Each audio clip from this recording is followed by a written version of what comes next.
చిన్నప్పుడు నాన్న రూ. 4 ఇస్తే 4 జేబుల్లోనూ పెట్టుకునేవాడినండి. ఎందుకంటే అంతకుముందు ఒక ఎక్స్‌పీరియన్స్ ఉండేది.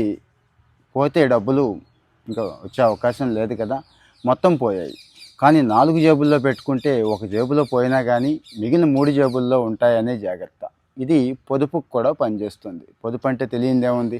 మీ దగ్గర ఒక రూ. 1,00,000 ఉన్నాయి. జాగ్రత్తగా ఇన్వెస్ట్ చేయండి. లేకపోతే జాగ్రత్తగా దాయండి అంటే ఏం చేస్తాము? నేనైతే ఏం చేస్తాను, కాస్త ఫిక్స్డ్‌లో పెడతాము. ఏదైనా అసెట్స్ కొనుక్కుంటాము. లేకపోతే కొద్దిగా సేవింగ్స్‌లో పెట్టుకుంటాం.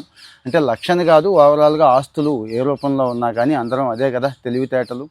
సో మరి ఈ తెలివితేటల్ని మానవ సంబంధాల్లో చూపించడం మర్చిపోయారు, మానేశారు మన వాళ్ళు ఎప్పుడో కూడా. మానవ సంబంధాలంటే ఇంటి నుంచే మొదలవుతాదండి. ఇంట్లో నలుగురు పిల్లలుంటే ఒక పిల్ల మీద లేకపోతే ఒక పిల్లోడి మీదే విపరీతమైన ప్రేమ ఉంటుంది. చూపిస్తూ ఉంటాం. ఒక పక్క వాళ్ళకు కూడా తెలిసిపోతూ ఉంటుందది. తీరా పెరిగి పెద్దయ్యాక ఒక్కడు పట్టించుకోకపోతే పరిస్థితి, మిగిలిన వాళ్ళ దగ్గరికి వెళ్ళగలమా? అడగగలమా? ఆత్మాభిమానం అడ్డొస్తూ ఉంటుంది కదా! అలాగే చుట్టుపక్కల 10 కుటుంబాలుంటే ఒక్క కుటుంబం బాగా నచ్చుద్దండి. వాళ్ళతో తెగ ఇదైపోతూ ఉంటారు. మిగిలిన కుటుంబాలతో పెద్దగా అంటి ముట్టనట్టుగా ఉంటారు. ఆ మాటకొస్తే వైరం కూడా పెంచేసుకుంటారు. మరి అదే ఒక్క కుటుంబం తర్వాత మూవ్ అయిపోతే, ఆ ఒక్క కుటుంబం ఆ రోజు ఊళ్ళో లేకపోతే మీకేదైనా అవసరం వచ్చిన రోజు గురించి మాట్లాడుతున్నాను. పరిస్థితి ఏంటి? ఒక్కసారి ఆలోచించండి. సో ఆర్థిక సంబంధాల్లో ఎలా అయితే ఉన్నామో మానవ సంబంధాల్లో కూడా అలాగే ఉండాలండి. ఇది మెయింటైన్ చేయాల్సిందే. చిన్న చిన్న ఎగ్జాంపుల్స్ చెప్తూ ఉండొచ్చు మనం కూడా. ఇక పర్సనల్ లైఫ్కి వచ్చేసరికి క్రికెట్ చూడండి.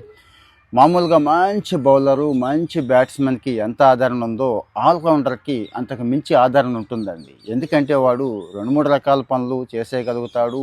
ఎక్కడైనా కానీ ఉపయోగపడతాడు, ఎక్కడైనా ఆదుకుంటాడు కదా టీంని. అలాగే ఒక కంపెనీలో పనిచేస్తున్నప్పుడు కూడా ఎక్కడైనా కానీ 4 రకాల విషయాలు తెలుసుంటే, 4 రకాల నాలెడ్జ్ ఉండుంటే ఖచ్చితంగా వాడిని ఆదరిస్తారండి. అంటే ఒక్కదానికే మడిగట్టుకొని గిరిగీసుకొని కూర్చోకుండా 2-3 రకాల స్కిల్స్ ఉండటం మంచిదని చెప్పడం నా ఉద్దేశం.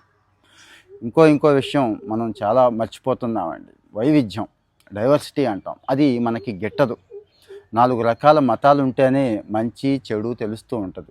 4 రకాల కులాల్లో కూడా అదే ఉంటుందండి. ఒక్కో కులానికి ఒక్కొక్క రకమైన అందం ఉంటుంది, ఒక్కో రకమైన ఆచారం ఉంటుంది, సాంప్రదాయం ఉంటుంది. ఇక్కడ నేను గొప్ప అనుకోకుండా అలా చూడాలి.